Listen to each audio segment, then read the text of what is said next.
At this time, I would like to recognize the distinguished vice chair of this subcommittee who's been infinitely helpful to me in ultimately getting a bill passed, bipartisan bill of 419 votes for energy and water in fiscal '26, Mr. Cloud of Texas. Well, thank you, Chairman, and I appreciate your leadership of this committee and certainly your focus in getting us back to really what this committee should be focused on, making sure we have the energy resources and the water infrastructure in place for industry and our people to thrive. Thank you too, Secretary, for the work that you're doing. I think it's extraordinary, the competency that you have brought, the team that you've put together, and the direction that you've put this nation on when it comes to energy. We were misguided for quite some time.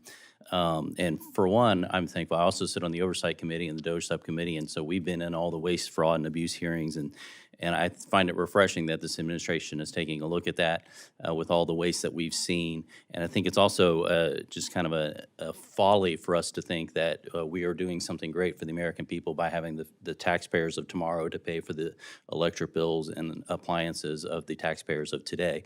It just seems like a crazy notion.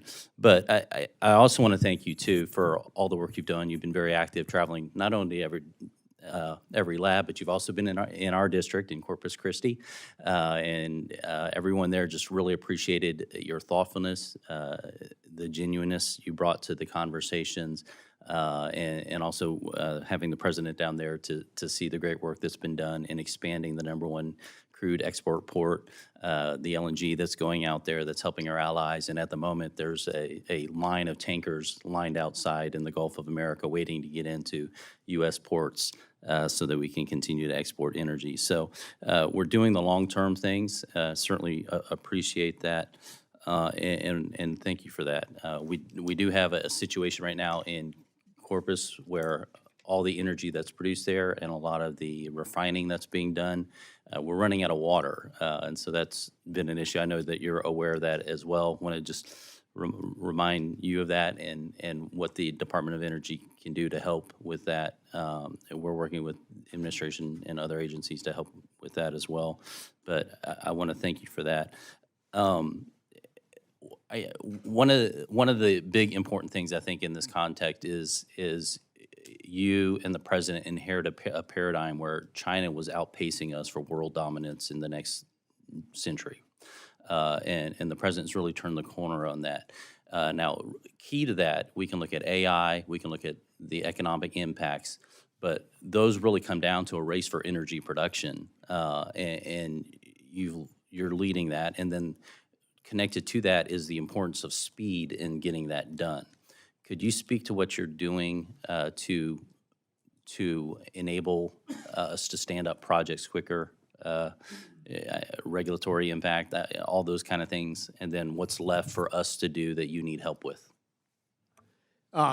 Thank you for that.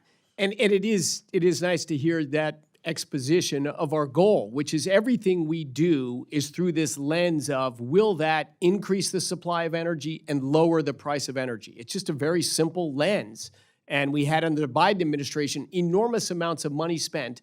And in the Department of Energy, not one project, not one, had a thing of this is what it'll do to reduce the price of energy. In fact, it wasn't a goal of theirs at all.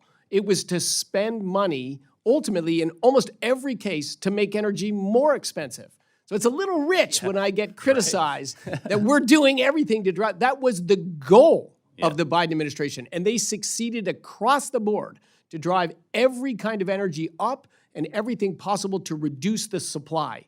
So we just have the exact opposite mentality. We want to grow American energy production of affordable, reliable, secure energy. Your district there in Corpus is absolutely essential, not only for American energy production, but of course it's our biggest gateway to ship crude oil abroad, a huge gateway to ship LNG abroad, but not just an export terminal. Of course, large manufacturing facilities. I visited a brand new one there, a lithium processing facility that's there because that's a district empowered with energy-savvy workers. And to your question of how you can help, one of the administration's goals is we got to build things in America again. And I represent very much, Representative Capter wants to reindustrialize America. So do I, so do you, so do we. We need to make it so you can build in America. Let me give one quick example, was NEPA reform. NEPA was passed in the 1970s to make sure if you're going to build something big, you gave a little report of what impacts it might have on the environment. It got weaponized into a way to stop anything from being built.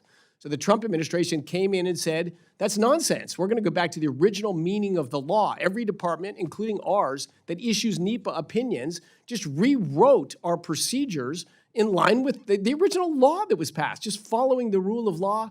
2/3 of the people that apply to us for NEPA shouldn't even apply to us. And the ones that do, it's just a very different process that had been imposed as a way to make it hard to build something.